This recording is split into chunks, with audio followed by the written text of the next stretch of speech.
Жараткан Аллах субханаху ва таалага чексиз мактоолор болсун, сүйүктүү пайгамбар саллаллаху алейхи ва салламга чексиз салават саламдар болсун. Аллахым өзүнө ылайыктуу пенде, сүйүктүү пайгамбарыбызга татыктуу үммөт болушубузду насип кылган болсун. Пайгамбарыбыздын дини ааламга таандык болгон. Жада калса адам баласына гана эмес, жиндерге дагы пайгамбар болуп жиберилген. Ошол жин ааламы дагы пайгамбарды ээрчип, ислам динин кабыл алууга милдеттүү болгон. Алланын буйругу болгон жерде Алланын колдоосу болот экен. Ислам дини ааламга тарады. Арабтардан чыкканы менен жер жүзүн башты. Жер жүзүнө тарап, азыркы күндө кайсы жерге барбаңыз, исламдан кабары бар адамдарды табасыз. 7 миллиардка жакын адам болсо, ошонун 2 миллиардка жакыны ислам динин карманышат. Сүйүктүү пайгамбар саллаллаху алейхи ва саллам пайгамбар болуп жиберилип, 23 жыл динге мээнет кылып, кайтыш болуп, андан кийин Азирети Абу Бакр, Азирети Умар, Азирети Усман, Азирети Али динге мээнет кылышып, ислам мамлекети бир аз чоңоюп, жада калса алардан кийин Амавиттердин доору, Аббаситтердин доору, халифалардын, Осмониттердин доорунда ислам мамлекети абдан чоңойгон. Сүйүктүү пайгамбарыбызды көргөн сахабалар болушунча динге бекем болушкан, бекем карманышкан. Бирок убакыт өткөн сайын бара-бара ислам динине башка улуттун өкүлдөрү, башка дин өкүлдөрү динди карманып исламга келгенде, кээ бир учурларда талаш тартыш маселелер, Куранда келген, хадисте келген аяттарга, пайгамбардын сөздөрүнө болгон түшүнүктөрдүн башкача болуусуга себеп болгон. Араб тилин жакшы билбегендер пайда болгон. Куранды туура окуй албай тургандар пайда болгон. Туура эмес окугандан улам, туура эмес түшүнүккө ээ болуп, талаш тартыш.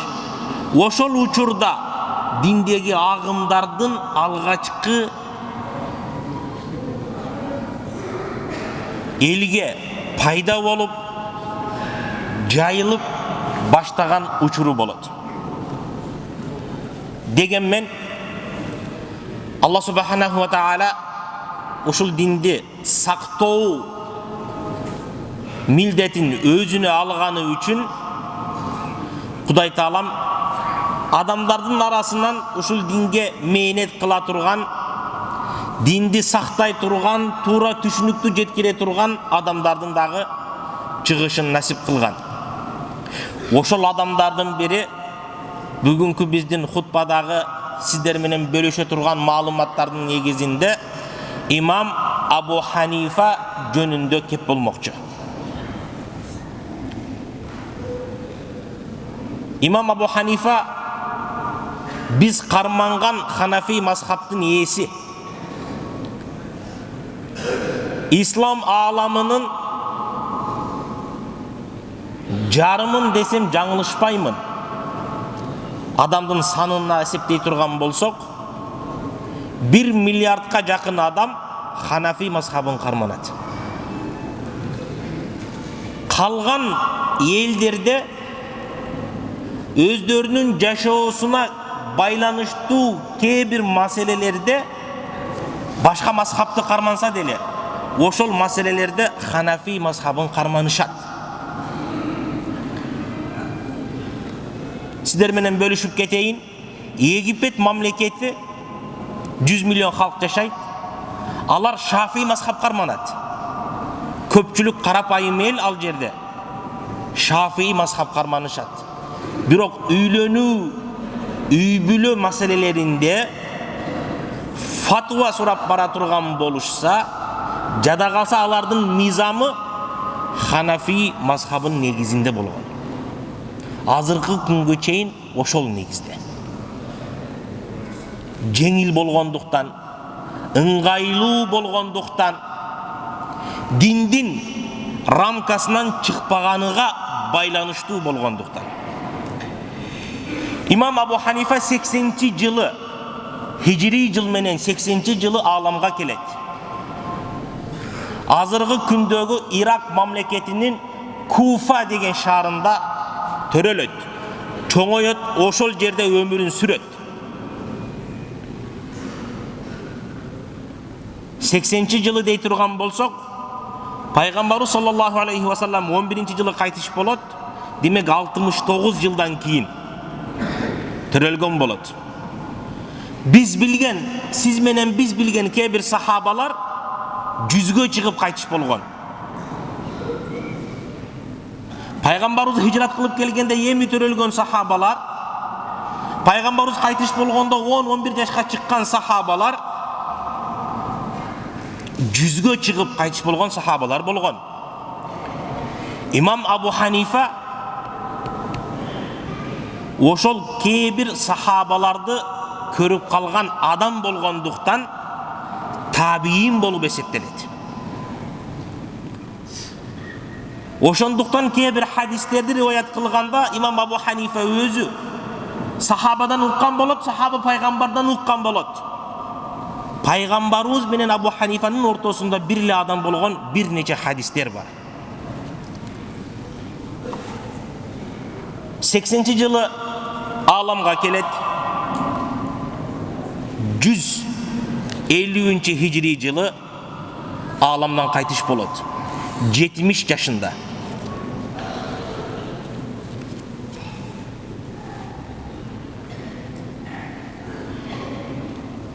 Имам Абу Ханифа соодагер болгон. Чоң соодагер болгон, бизнесмен болгон, азыркы биздин замандын тили менен айтканда. Соодасы да болушунча такыбалыкка бекем болгон, аманатка бекем болгон. Аманатка бекем болгондугунан улам саткан товарларын кемчилигин айтып туруп сата турган болгон. Мол товарым жакшы, баасы мынча. Мол товарымдын бир кемчилиги бар, баасы мынча деп айтып, ачык айтып сата турган болгон. Күндөрдүн биринде анын шериги Хафс ибн Абдуррахман деген шериги байкабастан анын бир кыйла товарыны кемчилигин айтпай сатып жиберет. Имам Абу Ханифа кийин келип сурап, кемчилигин айттыңбы дегенде, тигил киши жок, эсинен чыгып калыптыр дейт. Анда тап ким алды, ошол адамга чыгып, товарды алып, акчасын кайтарып берген дейт. Тилекке каршы андай мүмкүнчүлүк түзүлбөйт. Ким алганын, кайда кетип калганын, кайда жашаганын билбейт. Телефон чалып сурай албайт. Ал кишинин изин түшүп таба албай коет. Имам Абу Ханифага кайра кайтып келет дагы, таппадым, кетип калды дейт. Анан имам Абу Ханифа ушул жерде барыбызга сабак болгону жакшы, урматтуу жамаат. Баш тартат ошонун пайдасынан. Пайдасынан эмес, ошол акчанын баарынан баш тартат. Садака кылып жиберген дейт. Таратып жиберген дейт. Эртең күнү келип мойнубуздан ала турган болсо, садака кылганбыз деп, садака кылганыбызды хадия кылып жиберебиз дейт. Кыяматта. Имам Абу Ханифа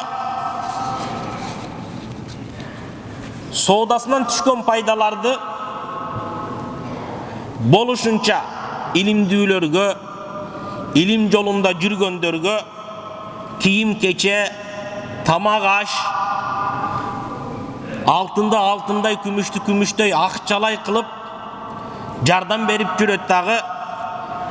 Бул нерсени муктаждыңарга жумшагыла, мени берди дебегиле, анткени бул Кудай Тааламдын силерге буйрган ырыскысы, мен болгону ортомчу же жеткирүүчү дейт. Күндөрдүн биринде улуу сахабаларды көргөн табиин болот, алым болот, данышман болот. Имам Абу Ханифанын акылдуулугун, парасаттуулугун көрүп байкап, сен ушул мээң менен, ушул башың менен илимге киришсең го дейт. Ал учурда Имам Абу Ханифа көбүрөөк соодада жүргөн учуру болот дагы. Анан ошол кишинин сөзүн эки кылбай, жерге түшүрбөй, илимге киришкени ниет кылат. Илим алганы ниет кылат.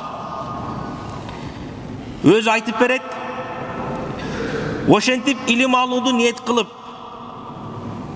кайсыл илимден баштайын деп, кайсыл илим кайсыл жерге чейин жеткирет деп сураштыра баштадым дейт. Анан мага айтышты, сен Куран үйрөнгүн, Курандын артына түшкүн деди дейт. Куран менен алектене турган болсом, эртең күнү мен эмне кылам? Акыбетим эмне болот деди деп сураганымда, сен мечитте отурасың, келген адамга Куранды үйрөтөсүң, Куран жаттатасың, тажвидини түздөйсүң, үйрөтөсүң, кетет деди. Андан артык эч нерсе болбойт. Анда башка кайсыл илимди үйрөнсөм, хадис илимini үйрөнсөмчү деди.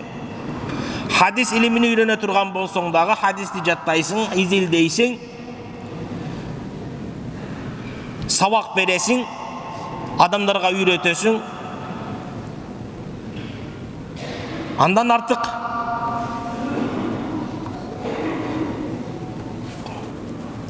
тил үйрөнсөмчү деди.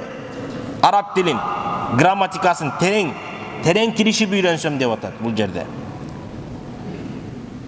Анда деле ошондой мугалим болуп сабак берип калып кетесиң деди дейт.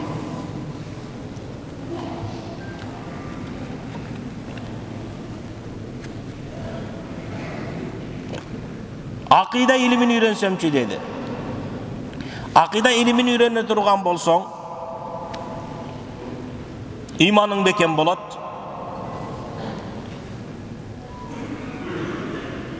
Тура жолдо болосуң, адамдарга тура багыт көрсөтөсүң, ошол иман боюнча. Бирок адашып кетишиң мүмкүн, адамдардын сөзүнө калышың мүмкүн деп андан дагы баш тартат. Анан ага адамдар, илимдүүлөр, сен фикх үйрөнгүн дейт. Фикх үйрөнө турган болсоң, ошол менен алек боло турган болсоң, адамдардын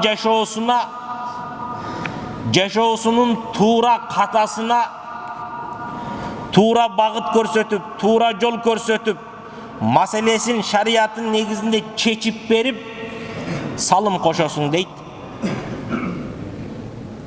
Имам Абу Ханифа ушуну тандайт. Мен анда фикх илимин үйрөнөйүн дейт. Неге фикх илимин тандайт? Анткени жанакы жогоруда айтылган илимдердин эч бирисине адам акылын жүгүртө албайт. Жүгүрткөнгө мүмкүнчүлүк жок, рухсат жок. Куранды кандай үйрөндүк, ошондой үйрөтөбүз. Хадисти кандай пайгамбарыбыздан уктук, ошондой айтып беребиз.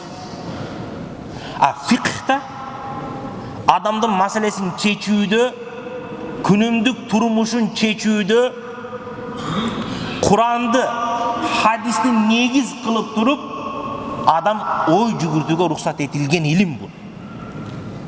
Имам Абу Ханифа ошондой ой жүгүрткөндү жакшы көргөн адам болгону үчүн фикх илимин тандайт.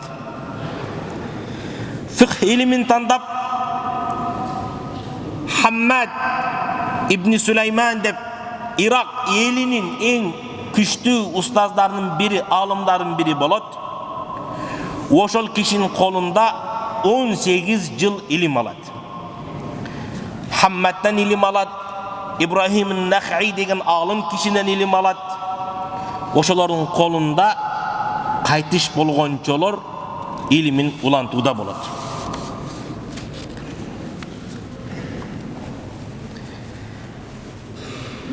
Hazreti Abdullah ibn Abbas'ın ilimini şakirti İkrime'den algan bolot.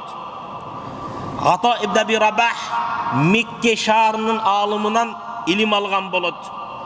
Hazreti Abdullah ibn Umar'dın jardamçısı Nafi alım kişi bolgon, al kişiden ilim algan bolot. Al Medine'de en alımlardan biri bolgon bolot. Jada kalsa süyüktü Peygamber sallallahu aleyhi ve sellem'din nevreleri Cafer-us Sadık Zeynül Abidin'den dağı ilim algan bolot. Күндөрдүн биринде имам Абу Ханифа ошол замандын халифасы падышасынын астына киргенде Абу Джафар Мансур деген халифанын астына кирет. Ошол жерде сурайт ал киши: "Эй Абу Ханифа, сиз илимди кимден алдыңыз? Кимдерден тарбия алдыңыз?" дегенде мына ушул адамдарды айтып берет. Hazreti Umar'dın ilimin Hazreti Umar'dın şakirtlerinden aldım. Hazreti Ali'nin ilimin Hazreti Ali'nin şakirtlerinden aldım. Abdullah ibn Abbas'ın ilimini şakirtlerinden aldım. İbn Mas'ud'un ilimini şakirtlerinden aldım deydi.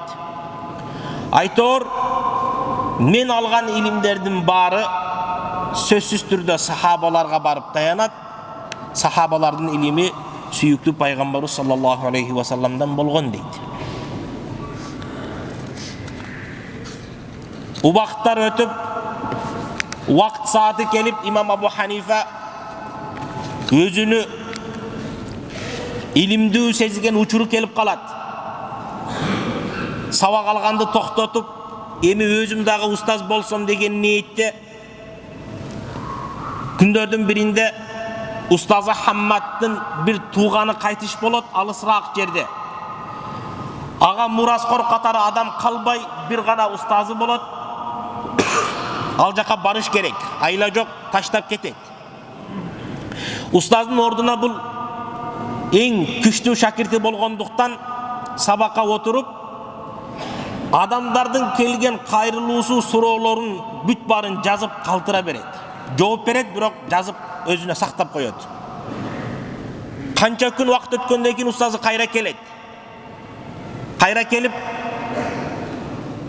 эмне сабактарды өттү, кандай маселелер болду дегенде жанакы 60 сурооду көрсөтөт. Ушундай 60 адам кайрылды, жооп бердим деп. Ушундай жооп бердим дегенде 40-ына устазы макул болуп, 20-сыны ката бердиң дейт.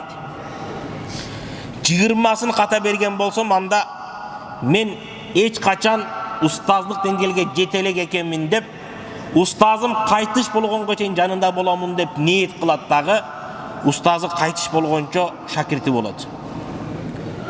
Окуя илим алып баштаганынан 10 жыл аралыкта болгон болсо, андан кийин дагы 8 жыл сабыр кылып, 18 жыл устазы кайтыш болгончо шакирти болуп калат дагы. 18 жылдан кийин устазы кайтыш болуп, анын шакирттери Абу Ханифа сен өзүң сабакты уланткан, эң күчтүүбүз сен болгонсуң деп аны устаз кылып шайлашат. Ошол замандан баштап 30 жыл имам Абу Ханифа устаздык милдетин аткарат. 120-жылдан 150-жылга чейин сабак берет. 30 жыл.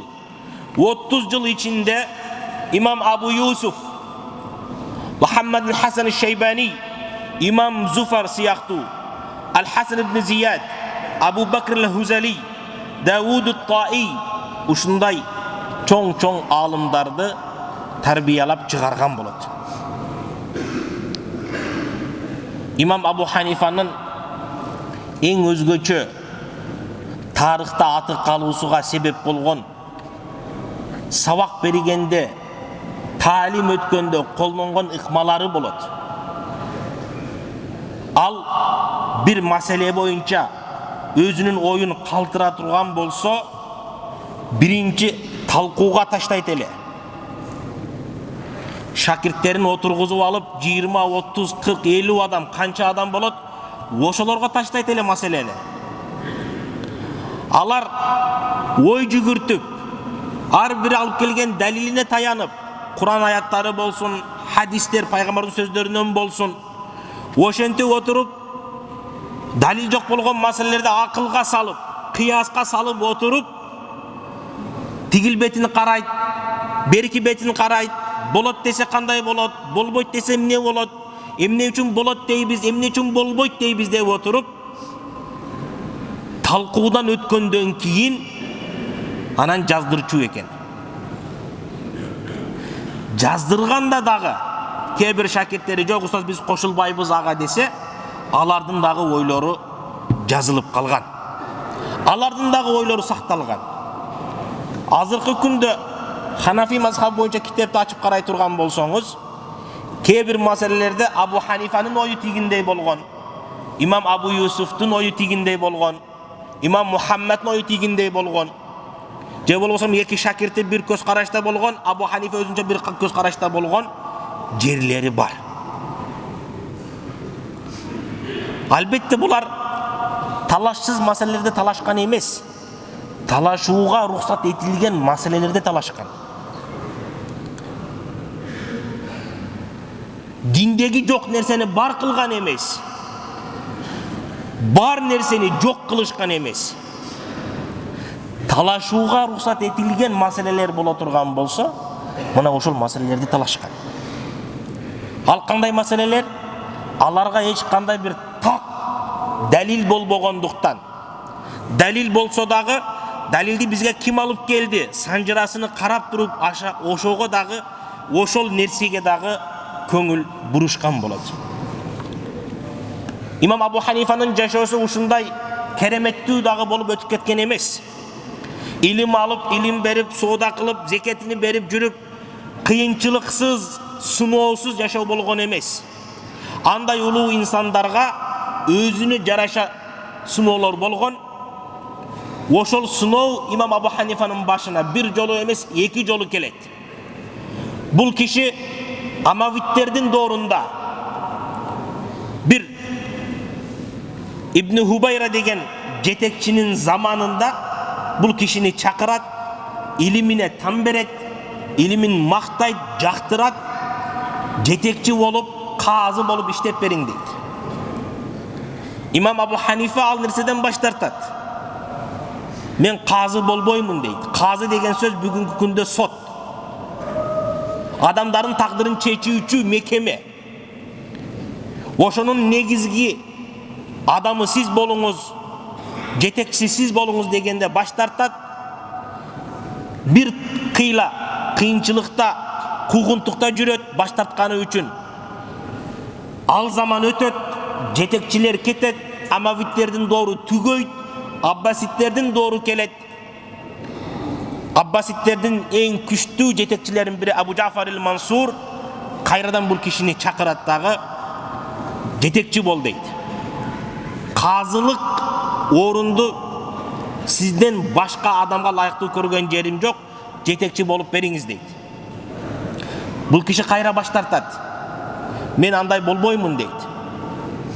Ал нерсе, ал жоопкерчилик мага лайыктуу эмес деп баш тартат. Падыша касам ичет. Аллага касам сен болосуң дейт.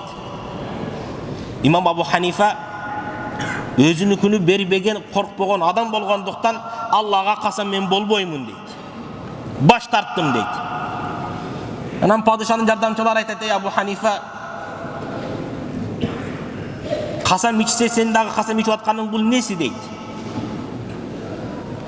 "Мага караганда халифтин касамдан кайтууга мүмкүнчүлүгү көбүрөөк, акчасы көп адам дейт, бай адам дейт.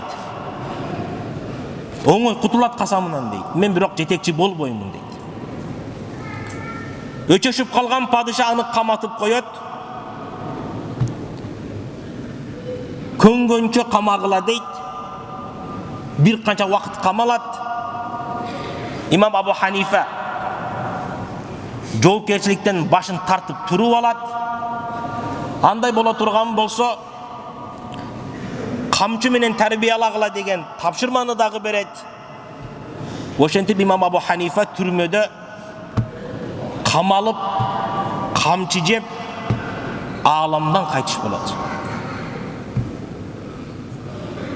Баш тартканлыгы үчүн ошол жерде камалып кайтыш болот. Падыша өзү баш болуп келип жаназасына катышып кечирим сурап, жаназасын элдин баары чыгып, кээ бир риваяттарда 20 000 десе, кээ бир риваяттарда 50 000 адам окуган дейт. Ал учурдагы маалымат тарабай турган азыркыдай телефон менен соц тармакка жарыя кылсаң бат адам чогулуп калат, жок, андай учур эмес болчу билесиздер. Бирок ошондой болсо дагы 20 000, 30 000, 50 000 адам намазга катышуу деген сөз бул өтө адамдын аброю, кадыр баркы жогору экендигинин белгилеринен бири болот. Ошентип ал киши кайтыш болгондон кийин бир канча убакыттан кийин падыша эң күчтүү шакирти имам Абу Юсуфту чакырып, имам Абу Юсуф казылык ордуну алып, ошол жерде отуруп, күчтүү шакирттерди чыгарып, ошол киши түздөн түз ааламга имам Абу Ханифанын мазхабын тарашына чоң салым кошкон болот. Аллахым ал кишилердин баарынан ыраазы болгон болсун. Алардын туура жолун жолдоо бизге дагы буйруган болсун. Аллахым баарыбызды айтылган сөздөргө амал кылууду насип кылган болсун. Субханакаллахумма ва бихамдик, нашхаду ан ла илаха илля анта, настагфирука ва натубу илейк. Аллахумма анфa'na бима 'алламтана وارزقنا علما نافعا وآخر دعوانا أن الحمد لله رب العالمين برحمتك يا أرحم الراحمين. الله